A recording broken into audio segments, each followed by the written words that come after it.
കുറവാ. ഞാനൊരു കാര്യം ചോദിക്കട്ടെ, നിങ്ങൾക്ക് അടിയുണ്ടോ? മാക്സിമന്റെ അടി കണ്ടു കാണും. സമാധാനം സമാധാനമാണ് നമ്മുടെ ലഹരി. അതാണ് ഓരോ വീടിനും ശരിക്കും നല്ല പങ്കുണ്ട് ഈ ലഹരി വിരുദ്ധ പ്രവർത്തനം. അതുകൊണ്ട് തന്നെ പിന്നെ സമാധാനം ഏറ്റവും കൂടുതൽ കൊടുക്കേണ്ട സ്ഥലം വീടാണല്ലോ. ആ വീടിനെ കോർഡിനേറ്റ് ചെയ്ത് ഇതിന് വേണ്ടിയുള്ള പണിയെടുക്കുക എന്നുള്ളതാണ് റെസിഡൻസ് അസോസിയേഷൻ. ആദ്യമായി ഫ്ലവേഴ്സും 24ഉം ശ്രീ SKന്റെ ലീഡർഷിപ്പിൽ നടത്തുന്ന ഈ ലഹരി വിരുദ്ധ ക്യാമ്പയിന് confederation of resident welfare association കേരളയുടെയും മലപ്പുറം ജില്ലാ കമ്മിറ്റിയുടെയും എല്ലാവിധ അഭിനന്ദനങ്ങളും നേരുകയാണ്. Okay, thank you. അപ്പൊ അങ്ങ് എന്തോ പറയാൻ വന്ന പോലെ എനിക്ക് തോന്നി. സാറിന് ദീർഘായുസ് നേരുന്നു. വളരെ നല്ല പ്രോഗ്രാം. കോർവയുടെ മലപ്പുറം ജില്ലാ കമ്മിറ്റിയാണ്. അപ്പൊ യൂത്ത് വിങ്ങിന്റെ ലക്ഷ്യം എന്താ? നമ്മള് ലഹരിക്കെതിരെ പിന്നെ എല്ലാ അസോസിയേഷനുകളും ഒന്നിച്ച് കോഴിക്കോട് പോകുന്നതല്ലേ നല്ലത്? അപ്പൊ നിങ്ങളൊരു അഭ്യർത്ഥനയുണ്ട്. കോഴിക്കോട് 20-ാം തീയതി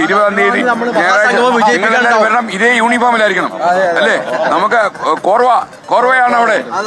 ഇടത് ഭാഗത്ത് കോർവ നിൽക്കുന്നു, വലത് ഭാഗത്ത് മെക്സവൻ. ഉത്തരവാദിത്തമുള്ള ഒരു സബ്ജക്റ്റാണ് ഈ സബ്ജക്ട്. വരുമല്ലോ. വരുവിൻ അല്ലേ? ഉണ്ടല്ലോ. അപ്പൊ പിന്നെ വണ്ടിക്കൂലി കാശില്ലായിരുന്നു പറയരുത് സാറേ. ഒരു കാര്യം കൂടെ, നമ്മളിപ്പോ ഈ ലഹരി വിരുദ്ധ പ്രവർത്തനം നടത്തുമ്പോഴത്തേക്ക് ലഹരി എന്ന് പറയുന്നത് മദ്യമായിരിക്കുമല്ലോ.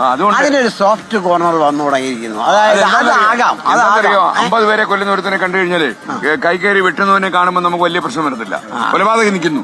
നമ്മളൊരു കാര്യം ചെയ്യാം, ഈ കൊലപാതകം ഒതുക്കിയതിനു ശേഷം നമ്മൾ അങ്ങോട്ട് നീങ്ങും. തീർച്ചയായിട്ടും അങ്ങ് ടെൻഷൻ വേണ്ട. നമുക്ക് 1436 ഇപ്പൊ ഒരു പ്രേക്ഷകൻ പറഞ്ഞേ ഉള്ളൂ, പൊന്നാടക്കല്ലോടെ ഒരു കട തുടങ്ങാൻ.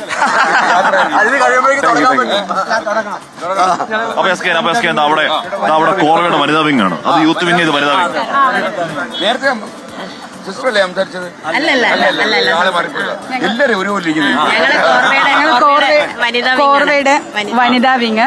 അപ്പോ റെസിഡൻസ് അസോസിയേഷന്റെ മലപ്പുറം ജില്ലാ വനിതാ വിങ് സാറിന്റെ ഈ പ്രയത്നത്തിന് ഇതോടുകൂടി എല്ലാവിധ പിന്തുണയും പ്രഖ്യാപിക്കും.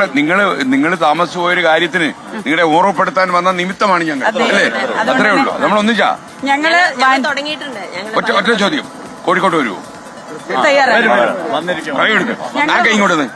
ഞങ്ങൾ വനിതകള് ഒരു പോലീസുകാരിയുടെ മനസ്സോടുകൂടി സാറിന്റെ എല്ലാ പ്രവർത്തനങ്ങൾക്കും ഉണ്ടായിരിക്കുമെന്നാണ് ഞങ്ങളുടെ ഒരു പ്രഖ്യാപനമാണ് ഇതോടുകൂടി അംഗീകരിച്ചിരിക്കുന്നു. എന്റെ ഇടയ്ക്ക് ഒരു ദിവസം ചോദിക്കട്ടെ, പോലീസുകാരുടെ മനസ്സെങ്ങനെ? പോലീസുകാരുടെ മനസ്സ് എന്ന് പറയുന്നത് സാറിന്റെ ചാനൽ പേര് പോലെ തന്നെ 24 അവറും ഞങ്ങൾ ജാഗ്രതയോടുകൂടി 24 hours ഫ്ലവേഴ്സ് ആണ്. അല്ല സാറേ, ജാഗ്രതയോടുകൂടി ജാഗരൂകരായി സാറിന്റെ കൂടെ ഞങ്ങൾ ഉണ്ടായിരിക്കും. ഓക്കെ, അപ്പൊ കോഴിക്കോട് കാണുമ്പോൾ അല്ലേ? കോഴിക്കോട് കോഴിക്കോട് എവിടെയാണെന്ന് ചോദിച്ചായിരുന്നു. കോഴിക്കോട് എവിടെയാണെന്ന് ചോദിച്ചു. കോഴിക്കോട് ബീച്ചിൽ വൈകുന്നേരം 4 മണിക്ക് നമ്മളെല്ലാരും ഒന്നിച്ചുണ്ടാവും. കോഴിക്കോട് വരണം. അപ്പൊ എളുപ്പമായല്ലോ. അപ്പൊ നമ്മളെ വീട്ടിലൊക്കെ കയറാം. ഓക്കെ, ഒന്ന് പായസം കോഴിക്കോട് ഞങ്ങൾക്കൊരു ആദരവ് തരണം. ഇത്രയും നല്ല വലിയൊരു കാര്യത്തില് നമ്മൾ ആ പ്രകടനത്തിലൂടെ യോമാരി ഞെട്ടണം. മറ്റേ താൻസാനിയയിലേക്ക് ഒരു ചേട്ടൻ ഇരിപ്പുണ്ട്, ഇതിന്റെ നേതാവ്. അവന് പിന്നെ കൊളംബിയയിൽ ആരും ഇരിപ്പുണ്ടെന്ന് വിജയവർ കുറച്ച് കാലമായിട്ട് പറയുന്നുണ്ട്, അല്ലേ? അപ്പൊ മരിച്ചു അല്ലേ? അപ്പൊ ആഷ്മയുടെ കയ്യിലും 2-3 കേസുണ്ട്, 2-3 പേര് ഇതുപോലുണ്ട്. യോമാരൊക്കെ ഇതൊന്ന് കാണിച്ചു കൊടുക്കണം. നമ്മൾ സാറ്റലൈറ്റ് കയറ്റിയും വിടുവല്ലേ? ലൈവാണ്. അന്ന് 24-ലെ ത്രൂഔട്ട് ലൈവായിരുന്നു. 20-ാം തീയതി വൈകുന്നേരം 4 മണി മുതൽ നമ്മൾ ഒരു 10-11 മണി വരെ ലൈവ് അങ്ങ് പോകും. ആ ലൈവ് കണ്ട ആളിന് ഞെട്ടണം. MDMA-കാരനൊക്കെ വാലും പൊക്കി സ്ഥലമുണ്ട്. അത് അന്തിമ യുദ്ധമാണ്, ലാസ്റ്റ് വാർ, അൾട്ടിമേറ്റ് വാർ. ഉണ്ടാവുമല്ലോ. തീർച്ചയായിട്ടും സെൽവി നമുക്ക് പിന്നെടുത്താ പോരെ? ലൈവ് പോയിക്കൊണ്ടിരിക്കാൻ നാട്ടുകാരുടെ ക്ഷമ പരീക്ഷിക്കാൻ ജീവനാടിയായി ആശംസിക്ക് കൂടി ഒരു അനുമോദനം നേരുകയാണ്. നമുക്കൊരു വളരെ അത്യാവശ്യമുള്ള ഒരു കാര്യമുണ്ട്.